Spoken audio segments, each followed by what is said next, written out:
yung mabaho, yun ang gustong-gusto ng aso.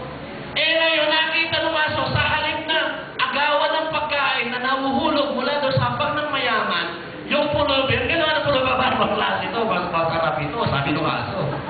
Gatas! Kaya nilapitan siya, nilapitan ng aso ngayon.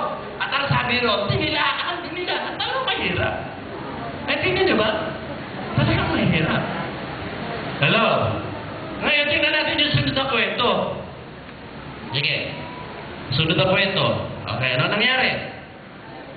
Namatay ang pulubi at dinala ng mga anghel sa piling ni Abraham. Pansinin niyo yung pagkakaiba. Namatay rin ang mayaman at inilibing.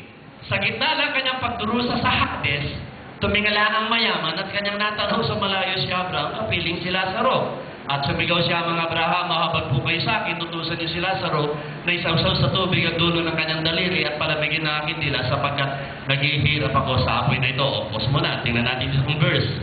So, pansin natin yung kwento, ha? Nagkakainan sila. Kumakain yung mayaman, tapos yung mayaman, dahil sa dami ng pagkain, siguro, hita ng manok, sabi niya siguro, tapos kagat. Sabi niya, okay na to, itatapon, pupulutin ni Lazaro, at si Lazaro naman kakain. Habang kumakain, yung namang akso, lumalapit kay Lazaro at dinidilaan yung sugat ni Lazaro. And then, ang sabi ng Bible, namatay ang pulubi. Namatay.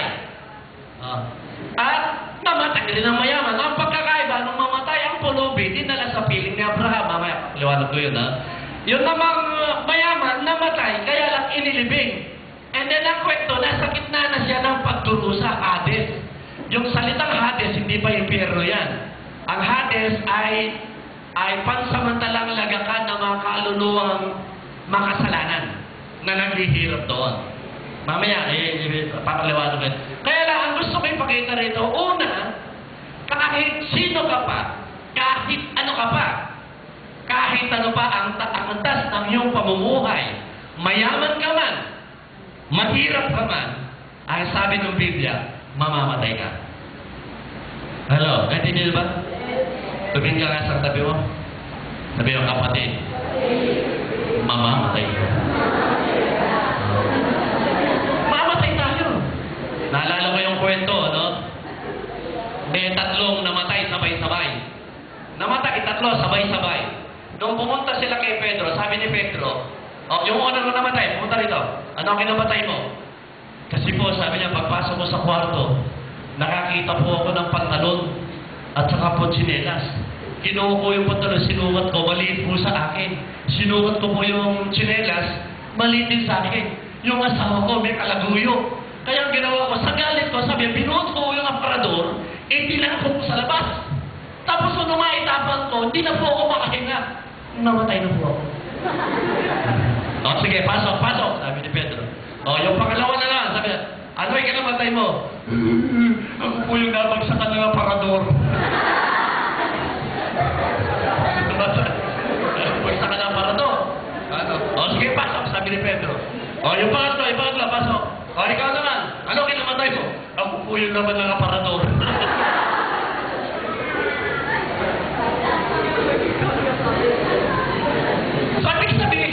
Iba't ibang klase kamatay. Yung isa ay natake, yung isa napagsakan ng aparador, yung isa kasama ng aparador. So, ibig sabihin, mamamatay tayong lahat, kaya lang iba't ibang uri ng kamatayan ang darating sa buhay natin. Amen ba? May namamatay sa sakit. May namamatay sa aksidente. Diyan ako yung Vergara Highway, mga kapatid, yung nagbumotor, ha? Pagdating nyo ng Vergara Highway, hinto kayo, huwag kayo diretso. Araw-araw may na-aksidente ron. Noong ako'y paparating doon, si Doc Bobby, na-aksidente doon.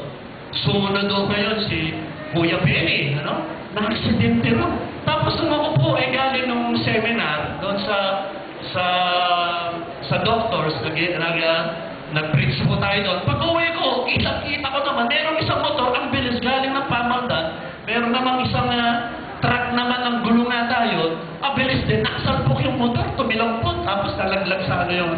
Kinabukasan may na-aksidente na naman. Kaya kayo, pag nagmumotor kayo, titingnan nyo mabuti. Pag uminto na muna kayo, pag may nakikita kayo paparating, uminto kayo. Ha? Yung mga nagmumotor na pumupunta ng Kabanatuan, hinto kayo doon. Basta pagdating ng Vergara Highway, hinto kayo. Huwag kayo makikipagkarera. Kasi maraming namamatay. Sabi na ni Sereno Kapot, sabi niya, Pabira, Pastor, sabi, pinagkukwento na, ang daming aksidente ngayon dahil sa single na motor. Sabi na sa akin ni Mrs. kinukwento niya. Kasi nagsisingil ako, lumuluwas ako ng Manila, nakasingil lang ako eh. Nag-singil ako. Kaya ngayon ako natututo na, pag may nakita akong truck, tinangan mabilis, di na ako overtake, sumusunod na lang ako. Kasi minsan ako kasi na-aksidente ako eh. Pero mabait si Lord, ano? Nang buhay paluwas, hanggang maga, alas 5, alas 6, doon po sa may Bulwalto, in-overtake ko yung truck. Maka-overtake na ako. Yung pala truck, mayroong tricycle sa harapan. Overtake. Tatama ako sa truck. Ginawa ko. Inilaglag ko yung motor ko dun sa... Nilaglag ko yung motor ko sa bukid. Pagbagsak ko ngayon, puro putik ako rito ngayon. Puro putik. Tinulungan ako ng mga tao. Naku, buti na lang. Sabi niya, ganyan na lang po nangyari sa inyo. Sabi ko, puro putik na ako. Naku, huwag niyo na po alalahanin yung puro putik ko kayo. Sabi ko, mahalaga po, buhay kayo. So, simula na nagtanda na ako, din ako overtake ako ng truck na malalaki. Kasi ang kamatayan, dumarating sa buhay natin, hindi natin alam. Hindi natin pwede sabihin, pag namatay ako, katulad na ni, sino ba yung nakakaringgan ko, sabi niya, 70 lang, okay na siya. Pagdating ng 70 taon niya, sabi niya, Lord, pwede mo na akong kunin. Kaya ako, sabi ko, well, Lord, gusto ko mga 75.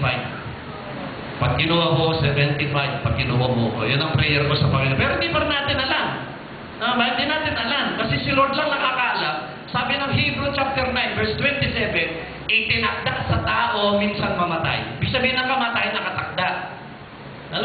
Kaya lang ang pangit, pag ikaw na-aksidente, minsan kasi ang kamatayan, aksidente. Hindi ka dapat mamatay dahil ang yabang mo. Sabi na ni Sereno Kapot, lalo na yung mga binata, takas yung kanilang girlfriend. Ako, ang yabang-yabang niya. Mumuto. Papakita ng gilas ngayon. Kasi kasama yung girlfriend. Gaganong-ganong pa, SS pa, kung ano. Kaya nangyari, aksidente.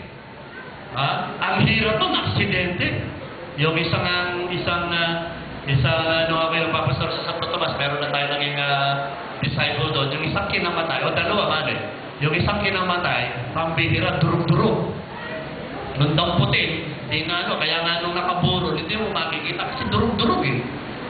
Durug na, nakakita na ba kayo nun? Yung isang manok na pag nasagasaan, durug, nakakita na ba kayo nun? Yung pusa pag nasagasaan ng truck na malaki, durug-durug, hirap nun. Hindi ka makita kasi durug-durug ka. Mahirap mamatay. Masarap mamatay yung bang nakangiti ka. Yung ba ganun? Masarap pag namatay ka. Nakangiti ka. Sasabihin nung naalala ko yung hold upper. Hold upper, hinabol ng pulis. Hinabol ng pulis. Ngayon, nung hinahabol ng pulis, itong hold upper na to, pumasok doon sa, pumasok sa morgue. Nakakita na ba kayo ng morgue? Okay. Pumasok sa morgue. Nung pagpasok sa morgue, nakapagtago ngayon yung nakapagtago yung hold upper. Hindi makita ng pulis. Ngayon, maya-maya, napansin ng pulis, may 3 namatay. Nakangiti. May 3 namatay. Nakangiti.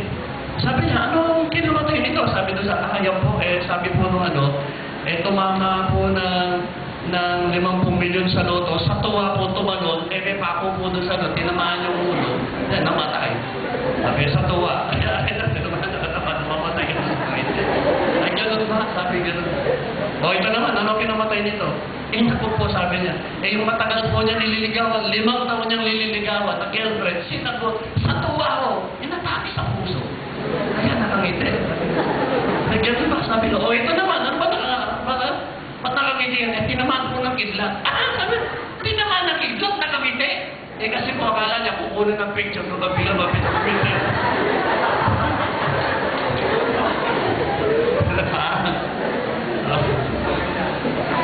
So, ibig sabihin,